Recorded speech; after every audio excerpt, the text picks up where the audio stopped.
पीले दांत वाली बहू। रंजना कभी ब्रश नहीं करती थी। उसे कितनी बार उसके माँ बाप ने डांटा, लेकिन उसका कोई असर उस पर होता ही नहीं था, जिस कारण से उसके दांत पीले पीले हो जाते हैं। शादी के बाद। अरे बहू, वैसे तो तुझ में कोई कमी नहीं है, पर तेरे दांत इतने पीले कैसे हैं बेटा? कैसे मतलब? कोई सर्जरी थोड़ी ना कराई है। वो तो क्या नाम, मैं ब्रश नहीं करती थी तो पीले हो गए। अब क्या करूं? आप कहें तो लाल करवा लूं या फिर काले? यार ये क्या है, क्यों माँ से लड़ रही हो? लड़ रही हूँ? अरे मैं लड़ रही हूँ या ये बोल रही है कि दांत पीले हैं, पीले। अरे तपस्या थोड़ी ना की है इन्हें पीले करने के लिए। बकायदा ब्रश नहीं किया है 20 साल तक, तब जाकर। छी, कैसी बात कर रही हो? ये उस वक्त तो पीले नहीं थे जब हम लोग तुम्हें देखने आए थे। अरे तब साफ करवा लिया होगा डेंटिस्ट के पास जाकर। अब देखो कैसे पीले पीले लग रहे हैं। रंजना सास की तरफ गुस्से से देखती है। फिर शुरू हो गई पीले पीले पीले। अरे पीले तो तब भी थे जब मेरे हाथ का रसगुल्ला उड़ा उड़ा कर खा रही थी और बोल रही थी, लड़की नहीं गुणों का खजाना दे रहे भाई साहब आप। खैर, अब वो लोग करते भी तो क्या करते, पीले दांत वाली बहू पल्ले पड़ी थी तो झेलना तो था ही। एक दिन कीर्तन में रंजना गाना गा रही थी।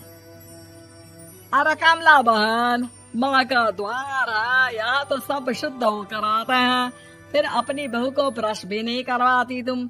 दूर से पीले पीले दांत भक्ति में बाधा उत्पन्न कर रहे हैं।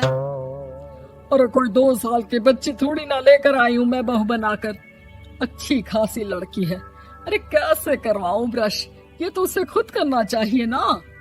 अब माँ बाप तो इसके जैसे तैसे निपटा दिए, ये नहीं सोचा कि सास कैसे संभालेगी। सास बहू को लेकर घर आ जाती है, लेकिन सोच लेती है कि अब इसे लेकर कहीं नहीं जाएगी। अगले रोज बहू कहती है, अरे क्या हो गया, मंदिर नहीं जाना क्या? कीर्तन का वक्त हो रहा है। मेरी मधुर वाणी से कान्हा जी जागते हैं और सोते हैं। आप तो जानती है ना उनकी भक्ति में कितना मन लगता है मेरा। वो क्या है ना, तबीयत ठीक नहीं लग रही है मेरी, आराम करूंगी मैं। तबीयत ठीक नहीं लग रही? अभी तो मिथुन के गाने पर नाच रही थी आप, और अब बोल रही है कि तबीयत ठीक नहीं लग रही। अरे भक्ति में मन लगा लो सासू माँ, ऊपर जाना है, क्या मुंह दिखाओगी आप? हाँ? सास को बहू की बात पर गुस्सा आ जाता है। मैं क्या मुंह दिखाऊंगी, इसकी चिंता तो ना कर, समझी? अपने मुंह की चिंता कर, जो ये पीले पीले दांत लेकर हर जगह पहुंच जाती है। पता है लोग कितना मजाक बनाते हैं। ना जी ना, मैं नहीं जाना कहीं तेरे साथ। तो ये बात है। कोई ना, मत जाओ, मैं अपने कमरे में ही बैठकर भक्ति कर लूंगी। ऊपर वाला दांत थोड़ी ना देखता है, मन देखता है, भावना देखता है। और अरे बस बस, तू सब कुछ दिखा, बस ये सफेद चमकदार दांत ना दिखाना किसी को, है? जा यहाँ से। बहू को सास की बात का कोई फर्क नहीं पड़ता, वो तो जैसी थी वैसी ही रह जाती है। सुबह नहाकर किचन में खाना बनाना, फिर खाना खाना, कीर्तन भजन करना और सो जाना। एक दिन, माँ जी मैं सहेली के घर जा रही हूँ, शाम को लेट आऊंगी। हाँ हाँ तो जाना, मैंने कौन सा तेरी आरती करनी है घर पर बैठकर। रंजना सहेली के घर जाती है, जहाँ वो पार्टी में जाने की तैयारी कर रही होती है। अरे शिखा, कहाँ जाने की तैयारी कर रही है? मैं गलत वक्त पर आ गई क्या? अरे नहीं यार, उल्टा सही वक्त पर आ गया। मैंने ये साड़ी और ज्वेलरी निकाली है यार, शाम को इनके ऑफिस की एक पार्टी में जाना है। बताना कैसा लग रहा है ये सब?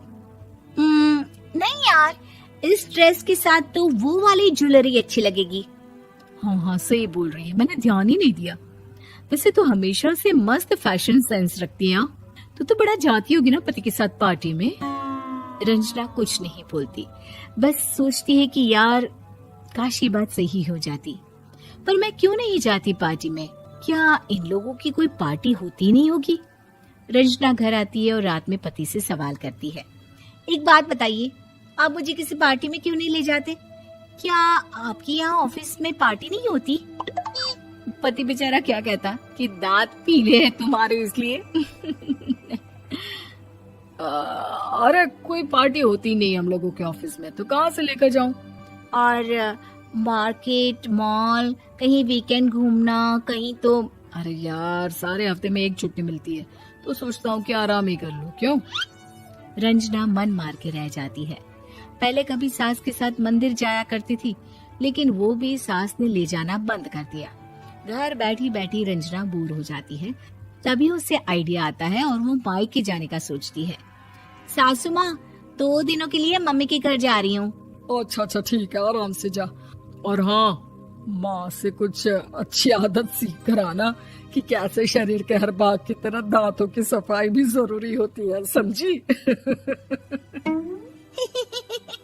शुरू हो गई ना आप। वो लोग आपकी तरह नहीं है कि छोटी छोटी बात का बतंगड़ बना दे। उन लोगों के लिए मैं मायने रखती हूँ, ना कि मेरे पीले पीले दांत। रंजना माँ को बिना बताए उन लोगों को सरप्राइज देती है, लेकिन जैसे ही वो दरवाजे पर पहुंचती है, अंदर देखती है कि घर वाले कहीं जा रहे होते हैं। अब माँ, काश रंजना दीदी के दांतों वाली प्रॉब्लम नहीं होती, तो वो भी हम लोगों के साथ चलती ना बुआ जी की बेटी की शादी में। हाँ बेटा, लेकिन अब उसे कौन समझाए कि उसको उसके पीले दांत नहीं दिखते, लेकिन उसके आसपास के लोगों को कितना एम्बैरेसिंग फील कराते हैं। मुझे तो कितनी बार उसके स्कूल की टीचर ने शिकायत की कि उसके साथ कोई लड़की बैठना भी नहीं चाहती, और ना ही कॉलेज में कोई उससे बात करना चाहता था। लेकिन पता नहीं क्यों उसे ये बात समझ में ही नहीं आती। कोई कमी नहीं है उस लड़की में, बस यही कि दांत पीले हैं। वो तो भला हो जीजा जी और उनकी माँ का, जो दीदी को जैसी है वैसे ही रखा हुआ है। रंजना को अपने घर वालों की बात सुनकर बहुत दुख होता है। वो सोचती है कि वो क्या करे, लेकिन फिर वो सीधा डेंटिस्ट के पास जाती है, अपने दांत चमकाती है और कसम खाती है कि वो रोज ब्रश करेगी। अरे क्या हो गया? तुम तो 2 दिनों के लिए गई थी ना। पर कोई ना, अच्छा है, चलो आ गई तो। रंजना सास के सामने आकर खड़ी हो जाती है और पूरी स्माइल करती है, उसके चमकदार दांतों को दिखाती हुई। चले मंदिर। माँ, मुझे माफ कर दीजिए, मैंने आप लोगों को बहुत एम्बैरेसिंग फील करवाया। मैं आज से रोज ब्रश करूंगी।